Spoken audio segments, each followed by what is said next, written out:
First of all, I would also like to really take the opportunity to thank Roman and all the other organizers for the opportunity to be able to be here today. And I guess it's great and quite fun for me, especially to see a lot of new faces and get to know you, and especially lots of you with let's say a stronger physical foundation than myself. So that's quite exciting. To get into it, basically, I would like to sort of start us thinking about a very simple and hard question at the same time, which is how can proteins phase separate despite charge repulsion? Essentially, what I mean with that, and that's something that sort of followed me throughout my entire PhD, I was starting to look at these kind of proteins that are known to phase separate in cellular systems and that potentially are involved in all sorts of complex processes. And I looked at these things and I was like, okay, pretty much all of these, and you can see some examples here, some of which you might know, others you might not know, but basically all of these, they're at sort of physiological pH, they're really highly charged, be it positive or negative, somewhat reminiscent of some of the polyelectrolytes we've seen already anyway, and I guess the proteomic and histone are quite a nice example of that as well. And so then I kind of got more curious with regards to this, and what you can see here is you can see sort of the histogram distribution of, in this case, in the bottom here, the sort of the full human proteome with regards to the isoelectric points, the pH at which these proteins are neutrally charged. And you can see basically there's kind of no proteins that have no charge at physiological pH. So you have about, I think, 7 or 8% of proteins that have a pi between 7 and 8. And so basically this idea that these molecules are highly charged persists even at the large scale. So what we wanted to do about this, or what I wanted to do about it, is obviously, well, then you have to kind of map the effect of the charge and changes in the charge, in particular with pH, on the phase transitions and when phase separation sort of can occur. So in the lab of Professor Knowles, where I had the chance to work and do lots of this work, basically the kinds of experiments we typically do are sort of associated with microfluidic technology. So you can see here specifically you have sort of two aqueous channels that you can combine and essentially get different combinations of material, and then you have a sort of a cutting stream of oil where you can generate these kind of individual water and oil droplets, where each of these droplets can have a distinct sort of chemical composition and a distinct condition. So we can then sort of use fluorescently labeled proteins and look at the droplets individually and see if these droplets, depending on their composition, are phase separated, or if we see sort of a demixing process or not. So then in terms of the experiment, this looks something like this, where here we ran an experiment where we changed the concentration of a specific insulin variant peptide, and we sampled for changes in the pH in a continuous manner using sort of a neat buffer system. And then sort of what you find is, well, you can gather a bunch of these individual droplets, you can gather a bunch of data points, you can sort of also consider the density of these points and sort of how many points you get in a certain grid. In this experiment, we had about 75,000 data points, and you get this kind of quite distinct shape where in red, so the red points, phase separation is occurring at a certain pH range, and then outside that range, you can see no phase transition.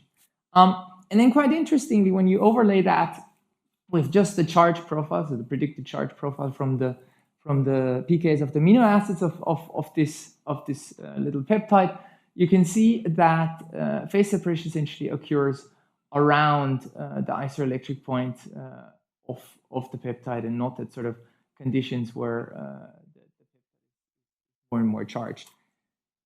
And sort of what we then also decided to do is, well, we decided to focus a bit on these regions that are actually not exactly at the PI, but a bit outside, because what we can do with this sort of experimental setup is we can also look at each individual droplet here and look sort of in the background at the dilute phase concentration or supernatant concentration you form post-demixing. So kind of what we're doing here is a simple sort of sectioning. Effectively, we're taking phase-separated droplets and we're saying, well, for example, if we have 0.5 mg per mil, if we take this as a section, which droplets basically have a dilute phase concentration that's lower or higher than this value. So then you can get these kind of bands. And effectively, what you see here is if you look at sort of this line here, where this light red and the darker red bands kind of touch, effectively here you have a condition where all these kind of conditions or all these kind of droplets have or display the same dilute phase concentration in the peptide. And that sort of allows you to actually infer something about the composition of the dense phase. Because if you were to think about a pure two-component system, effectively this would give you the slope of the timeline. Obviously, the system is slightly more complicated, so we have to account for some other factors, but we could still infer information of the partitioning of these individual species. And effectively, what you can see is, well, here we kind of have a positive gradient. So we don't really have a straight line here. So effectively, what we expect from this to happen alone is that actually the pH in the dilute phase and the pH we would obtain in the dense phase are different. So there's a pH gradient. Specifically, if we take this into account here, what we would expect is we would expect a more acidic pH in the dilute phase and a less acidic pH in the dense phase. So then we also looked at the other side of that phase boundary, and here we kind of found the opposite. So the gradient being the opposite, with which you would expect a pH gradient that points to the opposite side. So effectively having a lower pH in the dense phase than the dilute phase if you're at this kind of condition, or in trigger phase separation, this kind of condition. Effectively, you get this kind of system where there's pH, or you're expecting to get pH gradients that kind of point towards the isoelectric point of that species. So what we then did to try and confirm this, we used this kind of pH sensitive dyes that change their spectral properties based on changes in the pH. And effectively, we took this kind of system, we phase separated it, or we basically prepared these kind of samples at a range of different pH conditions. So you can see here in sort of blue is the pH in the dilute phase, and in red is the pH in the dense phase, which you can kind of basically locally read out from confocal images.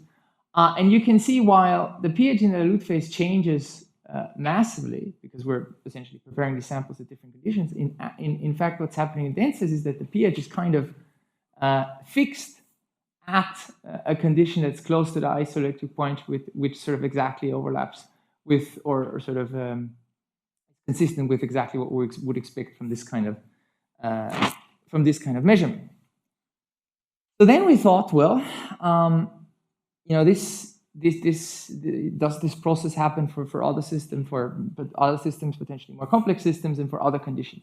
So for example, here we then took a protein called PGL3, which essentially undergoes phase separation in C. elegans in early development steps, and actually was one of the first proteins or the first protein to have been shown this sort of liquid phase transition by Hyman and Brangwyn back then. So effectively, we took this protein and we literally just dropped the salt a bit. I think this is something that many people have shown here, that lower salt concentrations or changes in salt concentrations generally can have a big effect. We dropped the salt, and effectively the sample was initially provided at a pH of 7.3, and then we measured a bunch of these different condensates, these sort of condensed phases. You can see here a histogram really nicely of a large number of these condensates, and you can see that the dense phase pH here is a lot lower than the dilute phase pH, even under triggering with different conditions. We tried this with a bunch of other stuff. We changed the ionic strength. We added other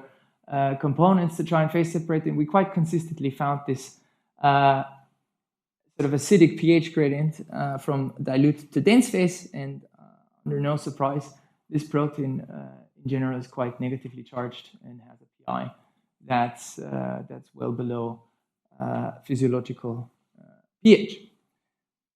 So again, here we kind of see this concept of a gradient of the pH towards the isoelectric point of the protein. I'm sorry about this, the microphone. I'm sort of optimize this. So obviously, you should also be able to see the opposite direction, right? You should be able to take a positively charged protein. In this case, we took fused in sarcoma. It's also quite well known to phase separate. It's involved in ALS, unfortunately. And you can see here, again, we can read out in a spatially localized manner the pH. And so this here should be the pH, and this is the fluorescence ratio. And you can see here, this positively charged protein, we actually find a gradient in the opposite direction, where the dense phase is actually more alkaline than the dilute phase. So then the question becomes, obviously, where does this gradient originate from? It obviously appears to have something to do with the charge repulsion, given that this always sort of goes towards, or appears to go towards, the isoelectric point of the protein. So I sat down with a good friend of mine, a theoretical physicist. We sort of thought, can we throw together an absolutely most minimal system to try and recapitulate some of these observations. So we literally just considered a system with a polymer that effectively can have 3 charged states and sort of the associated acid-base equilibrium, similarly the acid-base equilibrium of water, and then a separate buffer molecule, as well as a simple attractive term, repulsion between the charged species, and the translational entropy of the individual molecules. And effectively, we literally just looked at regions of phase instability, so looking at the Hessian determinant and trying to identify where conditions of phase instability would be expected for this kind of system. And you can see quite neatly that even with this, you can quite nicely recapture sort of the change in critical concentration with polymer concentration and pH. And here you can see just a set of different sort of artificial polymers by just changing the pKs around here.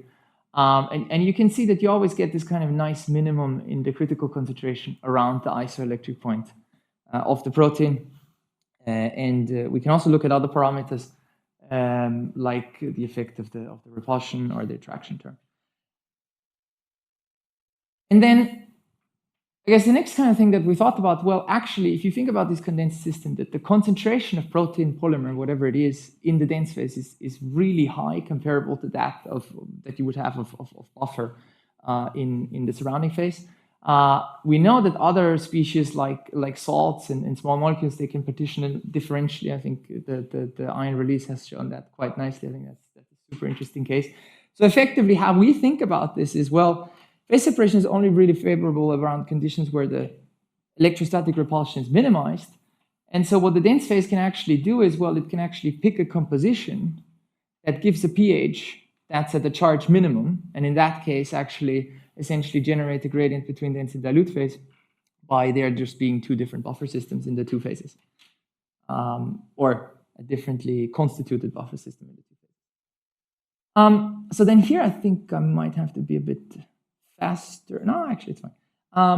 So then, obviously, it's nice to look at this with individual components, but especially in biological systems, these are extremely complicated systems with many different components. So we wanted to at least get some indication of obviously what happens here when we start going into slightly more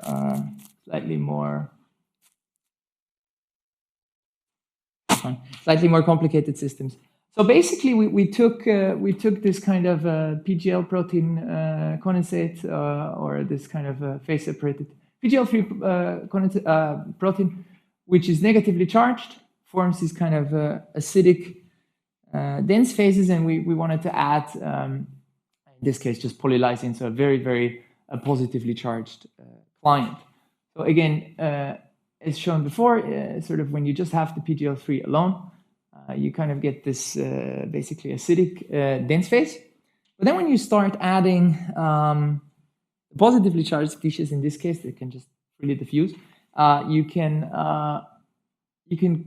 as somewhat expected probably even, you can see that based on the composition of this mixture, you actually get the change in the dense phase gradient, because sort of the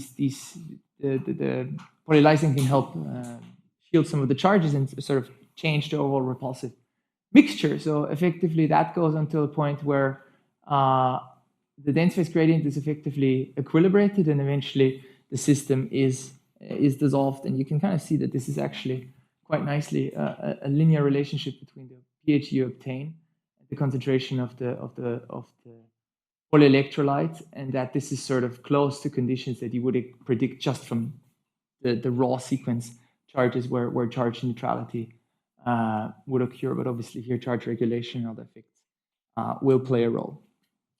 Then we thought, okay, this is kind of interesting. What if we just add more different stuff, basically? So then we took a sort of a negatively charged polypeptide. Upon addition of that, we could even shift the pH gradient slightly down.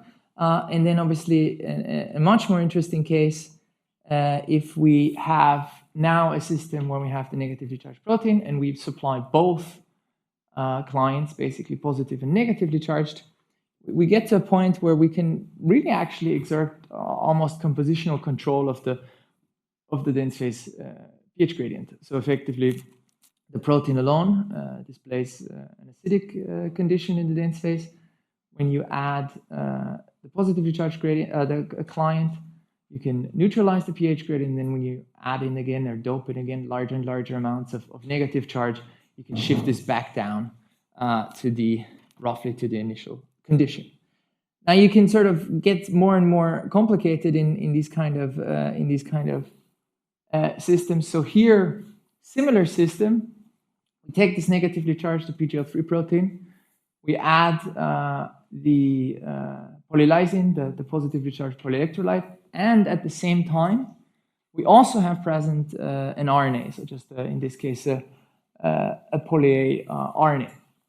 And what you can see in this case is that the protein PGL3, which sort of actually has sequence-encoded interactions with RNA molecules, and the polylysine, probably just because of the opposite charges, effectively they both have an affinity or a binding towards the RNA, but actually one that's very different in the strength in the KD. So effectively you get this kind of system where actually multiple dense phases form at the same time, where you basically have a segregation because you have this kind of competition for the RNA binding sites. And so effectively you have a system where you have two dense phases and a dilute phase at the same time. So now what we thought is, obviously this is kind of interesting within the context of what we're trying to do, because well, this kind of dense phase is constituted of a negatively charged protein and probably some RNA, so also negatively charged, and you have this kind of system here, or these kind of sort of smaller pockets of dense phase where you have a highly positively charged component in there. So effectively, we did the same thing, and we kind of threw these dyes in to try and read out what's happening. So you can see here a little zoom in on one of these systems, and essentially here you can kind of see a spatially resolved map of the pH, and you can really see quite nicely that essentially in positions where you have primarily this PGL3 rich dense phase, that you effectively get an acidic pH gradient, which is kind of what we would expect from the situation that we saw before.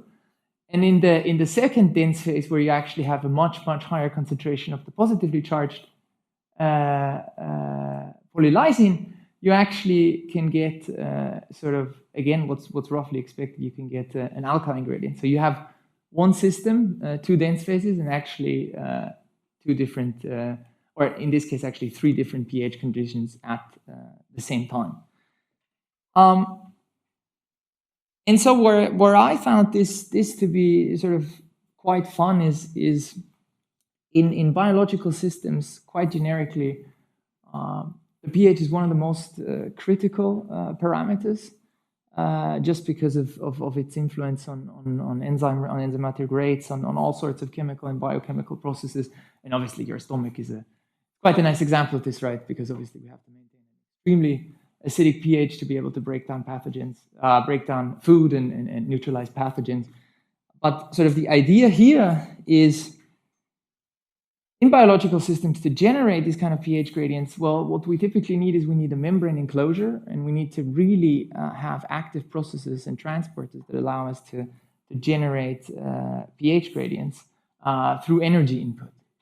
Now, the interesting part about these sort of condensed polymer protein systems is, well, obviously these just occur at equilibrium happen passively and can also sort of set up gradients, and also need no membrane to sort of generate these types of gradients. And so the stomach is obviously a bit of an extreme example also in terms of the pH that's there, but within our cells, it's actually a very, very common concept that we have a range of different pHs in different membrane-bound compartments to essentially have conditions that are optimized to the specific task that needs to sort of occur in each of these specific locations. And so my thought then was, well, actually, that kind of is kind of interesting in the concept of where we started off, which is that, well, clearly we have a huge number of proteins that have charges across a really large range. And I forgot to mention this before. Here we did some kind of sectioning for proteins that are predicted to be particularly phase separation prone. And you can see also for proteins that really phase separate or expected to phase separate, that the same kind of trend is there. So essentially, you have a huge pool of highly charged molecules, that not even mentioning yet RNA and all sorts of other nucleic acids and other biopolymers that effectively can condense and actually potentially set up a range of different pH conditions. So what we thought there as well, actually, maybe we can look at these more complex systems from this lens of essentially just thinking about the compositional mixture. So we took these kind of systems where people have identified a bunch of, or essentially the proteins or a range of different proteins that go into these complex systems. We kind of threw them all in the blender to try and identify sort of what does the average protein look like, or what is the sort of the charged mixture. And we did this for a range of different systems that are commonly found as phase separating systems in cells, and you can sort of see here these are their sort of average charge contributions. So basically, what we find is for these common phase separating systems that we find in different cells and different systems, we see sort of a huge range of, let's call it, electrochemical properties mixtures more generally. The question is, okay, what is that worth actually? Does that correlate with anything that actually happens in a real system? So we were super pleased to see this beautiful paper in Cell, where actually people threw these kind of dyes that I showed before on cellular systems and looked at the pH you find in the nucleospecle and nucleolus. And effectively, what we did is we compared our sort of prediction from looking at just these charged mixtures, which are the dotted lines, looking purely at the proteins. And we correct for the common fraction of nucleic acids, or mass fraction of nucleic acids that you find in these kind of systems. And you can see that this combined prediction effectively would say for the nucleolus speckle, well, the sort of mixture PI is roughly at the neutral condition, where for the nucleolus, this is actually at an acidic condition. And interestingly, or nicely here, this actually correlates with the effective intracellular pH found in these systems. So then we took this sort of one step further. There's some beautiful work where, based on interaction networks, some people have sort of tried to identify larger numbers of potential condensate networks that occur in cells, and you can see effectively the point here being is that these kind of networks can give you an incredible range of different electrochemical properties, mixture properties, and also different types of likely different types of electrochemical buffering. So to conclude here, basically we see these systems as potential sort of dynamic pH regulation units that could have, or that have a huge diversity that could set up optimal conditions for a range of different properties, also considering sort of sequestration of different processes through with multiple gradients being present, and effectively one way that's quite chemical, I know, but you can think about this as kind of this dense phase kind of being a spatially localized buffer. Yeah, so I want to thank everybody that was involved in this, especially the notes group, and yeah, happy to chat about it.